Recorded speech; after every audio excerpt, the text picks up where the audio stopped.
Hello everyone. Welcome to another video on the channel. If you haven't subscribed yet, take the chance now, hit the bell, and make sure you don't miss any of our chilling stories.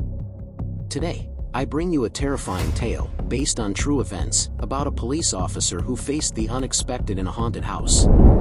This story will leave your nerves on edge, so you know the drill. Leave your like, comment below what you think, and share it with friends who love a good scare. Ready? Then turn off the lights, get comfy on the couch, and let's dive into today's story, The House of Whispers. Chapter 1. The Call. Ricardo was a veteran cop, known for his skepticism and straightforward approach to the strangest cases. One cold winter night, as he was about to head home, a disturbing call came into the station. It was an elderly lady, her voice trembling, reporting that for days she had been hearing screams and strange noises coming from an abandoned house in her neighborhood. This wasn't the first time the police received reports about that house, but every other time, officers had returned with nothing, claiming everything was in order. Ricardo's colleagues laughed it off, saying it was just another ghost story in town. But Ricardo, with not much else to do, decided to investigate. He grabbed the radio, flashlight, and his gun, and headed to the location, thinking he'd wrap this up quickly.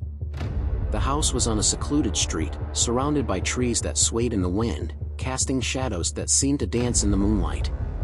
To Ricardo, it looked like a cheap movie set, but reality was about to show him something far more horrifying. Chapter 2. Arriving at the house. When he arrived, Ricardo parked in front of the old mansion. The house was imposing but worn down by time, with broken windows and ivy-covered walls. It looked like it had come straight out of a horror story. The street was silent, and the wind made dry leaves scrape the ground, adding an uncomfortable sound to the already eerie atmosphere. Ricardo approached the front door, which was ajar. The creaking wood echoed in the dark entrance as he pushed it open. Inside, the air was heavy and dense, as if time had stopped. The smell of mold mixed with something rotten filled the space, making it hard to breathe. Ricardo turned on his flashlight and started exploring, each step reverberating on the rotting wood floors. His instincts told him something was off, but he ignored it, attributing the discomfort to the suggestion and sinister appearance of the house. Chapter 3. The First Night. Ricardo decided the best way to solve the mystery was to stay there overnight. He steeled himself and prepared for what he expected to be a long and boring watch. He sat in the living room, observing the dusty furniture and worn fabrics, silent witnesses to long-forgotten times. The house felt like an abandoned museum, filled with objects that once belonged to lives now lost. At first, everything was calm. Ricardo started to feel relaxed, even bored, convinced that once again, it was a false alarm. But around 2 in the morning, everything changed. The sound of footsteps began to echo from upstairs. They were heavy, slow steps, like someone dragging themselves down the halls. Ricardo immediately stood up, trying to follow the sound. When he reached the top of the stairs, the noise abruptly stopped. He shined his light down the hallway, but there was nothing. Just silence and the weight of an invisible presence. Ricardo continued his inspection, but the house seemed to be toying with him. Doors slammed on their own, cold drafts swept through the corridors, and whispers began to emerge, coming from all directions, always out of reach of his flashlight. It was as if the house itself was alive, watching his every move, testing his limits. Chapter 4. The Attic Discovery. Determined to find the source of the noises, Ricardo explored every corner of the house until he reached the attic. A narrow wooden ladder led up to the dark and stuffy space. As he pushed open the heavy attic door, he was greeted by a draft even colder than the rest of the house. The space was filled with old boxes, furniture covered in sheets, and forgotten personal items. But what caught Ricardo's eye the most was an old diary, abandoned in a corner. Curious, he opened the diary and started reading the yellow pages.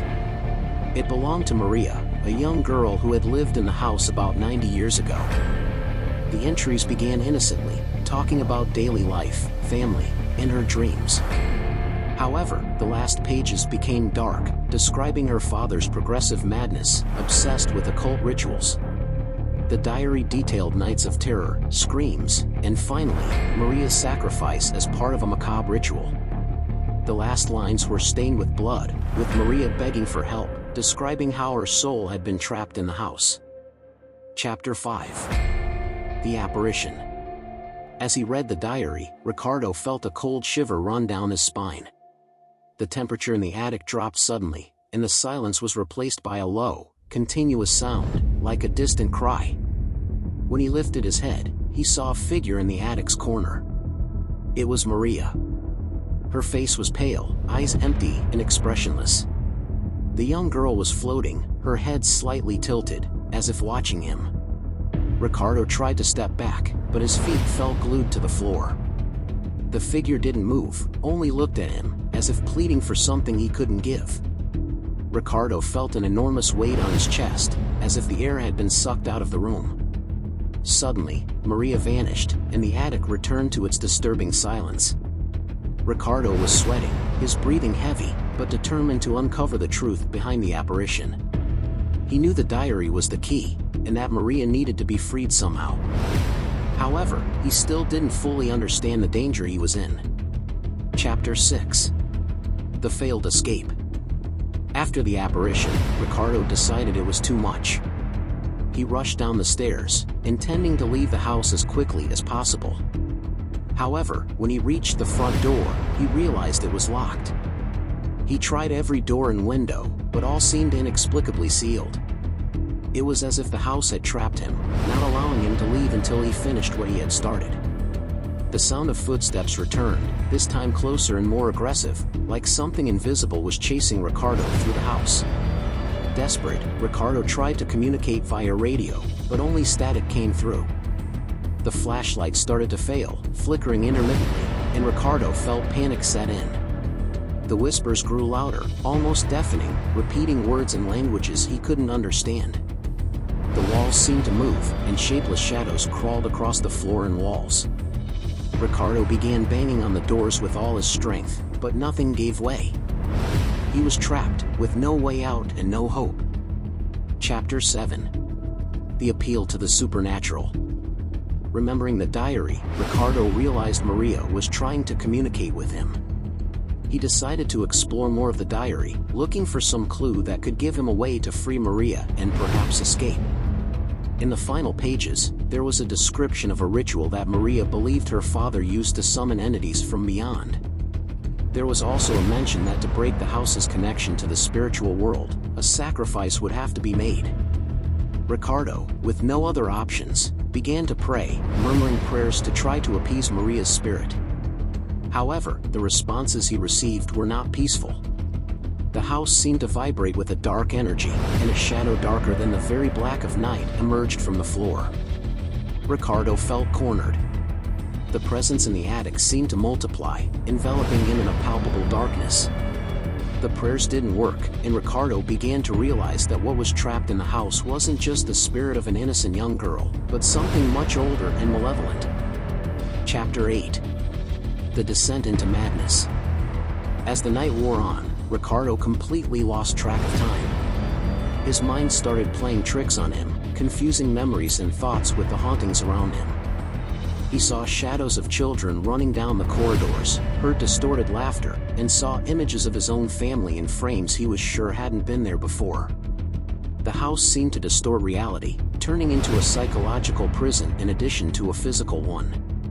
Ricardo tried to focus on the diary, but the pages began to change, showing him scenes from his own past and his worst fears.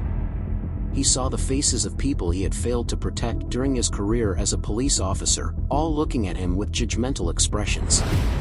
The pressure was unbearable, and Ricardo began to scream, begging for it all to stop. But the house seemed to feed off his despair, becoming more and more oppressive. Chapter 9. The Sacrifice. The last thing Ricardo saw were the shadows completely enveloping him, and then, just darkness. The room was filled with a cacophony of unnatural noises, and the floor seemed to give way beneath him.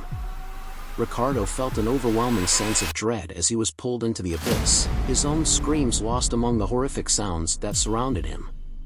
The shadows twisted and churned, forming grotesque shapes and figures that writhed in a macabre dance of despair.